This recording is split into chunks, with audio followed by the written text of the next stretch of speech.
We're often asked, why don't my loved ones in the afterlife communicate with me? They are communicating with you. You just don't get the messages. Hello, I'm Dr. R. Craig Hogan, President of the Afterlife Research and Education Institute and Seek Reality Online. The most fervent wish your loved ones who have transitioned into the next life have is to let you know they're alive and well. They don't want you to grieve, and they're saddened when they can't get their messages to you. Despite the passage of time since their transition, your loved ones are always receiving your thoughts and emotions. They come to you when you need them, whether you're feeling troubled, disturbed, or simply asking them to be present.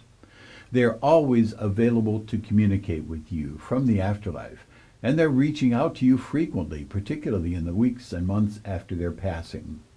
Your loved ones in the afterlife communicate with you through mind-to-mind communication, sending thoughts that are focused on your mind in an effort to convey a message. However, these messages reach you at a subconscious level, and their subtle nature can prevent them from rising to the level of your conscious awareness. It can be challenging to quiet your mind and allow these thought messages to bubble up from your subconscious and become fully conscious, especially with the constant demands and distractions of daily life. Your loved one is always available to communicate. Wherever they are, your loved ones will come to you when you want to communicate. They're only a thought away. They don't ignore you or feel anything negative about you. If you're not getting a connection, it isn't because they've found someone they like better or they're miffed at you or anything else that results in a separation. It's just that connecting is as difficult for them as it is for you. They will come to you and will work at communicating. You just have to find methods that will enable you to receive the communication and respond. If you go to a medium and that person isn't able to make the connection with your loved one, it isn't because they aren't available. Good mediums have times when they're able to connect and times when connections just don't come through. That has nothing to do with your loved ones. They always come to you when you ask them to.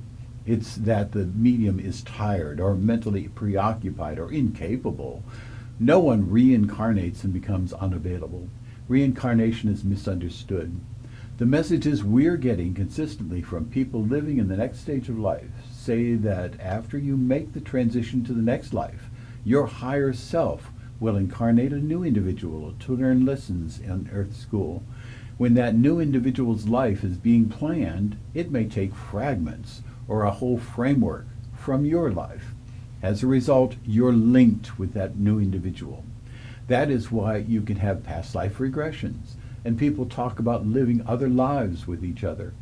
But you remain the individual you are throughout eternity. Your loved one is available to communicate with you. There are clear signs when a loved one in spirit is with you. You just have to learn to be sensitive to them, not brush them off, and respond to their presence. Sometimes a memory comes to you out of the blue. Perhaps it is something you haven't thought about in your mind for years. That's their mind uniting with your mind. They're thinking of that memory or are thinking about you and sending that memory to you. Thank them for it and let the love pour over you. The sense of presence is a real sense, like seeing or hearing. When you have the sense a loved one is close by, it's because they are there. At that moment, you can stop and say hello. You can tell the person how you're feeling and how happy you are that they're with you. Then you can go on, or you can stop and have a brief dialogue. You will receive their responses.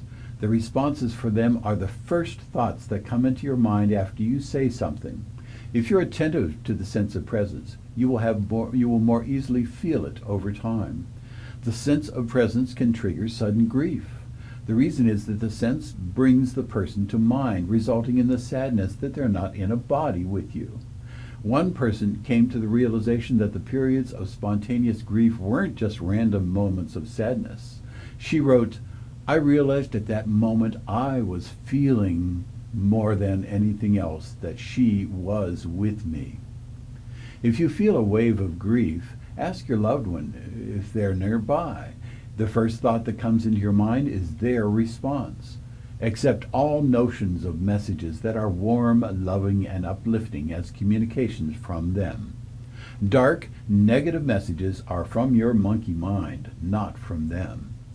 They also communicate through bodily sensations, such as your feelings of being touched, cobwebby feelings, tingles, pains, and other such bodily sensations. One medium describes being anxious when she's receiving communications. Another says that males give her sensations on the left side and females on the right side of the body. Sometimes a guide or a loved one will use the same bodily sensation every time they are present to signal you. People expect material signs or manifestations. They look for feathers or coins or numbers that show that their loved one is connecting with them. They're wonderful, welcome signs. What they must realize is that when the feathers or coins or numbers come to them, it's because their loved one is with them at that moment, inspiring them to look at the floor where the feather is, or the sidewalk where the coin is, or the license plate that has the numbers. Most of the time they are just directing your attention to what is already there, not creating whatever it is. As a result, when you experience that physical phenomenon, they're most likely with you. Say thank you and I love you. That's what they want. The feathers or coins or numbers are not important. They're just ringing of the phone. You must pick it up and talk. Some suggest you should speak with the newly transitioned aloud as well as telepathically. People often describe feeling more of a sense that someone in the afterlife is present in the first weeks or months after the transition, but they have less of a sense of their presence after that. The person most likely has gone on to the next level of spiritual development, leaving the earthly realm.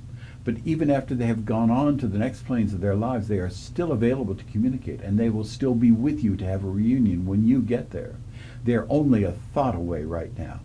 When you think of your loved one, they receive your thought, wherever they are. They will send warm thoughts to you and are available to communicate. If you're having a problem, or are depressed, or ill, or are otherwise in distress, they will return to the earth realm to be with you at that time. They also will come to the earth realm just to look in on you. They will do that more often if you have regular times when you communicate with them and you maintain active communication. Speakers in the life after this life also explain that they try to help their loved ones still on the earth realm by inspiring them and giving them guidance. However, if the person on this side of life doesn't believe the guidance is real or ignores it, those in spirit go on with their life activities without trying to communicate. The communication becomes easier and more frequent as you establish the new relationship by communicating regularly. Fortunately, we can learn to communicate with our loved ones through mind-to-mind messages techniques, such as repair and reattachment grief therapy used by psychotherapists that are successful in connecting clients with their loved ones. The love connection between the person on this side of life and the person in the afterlife is a powerful force that facilitates communication.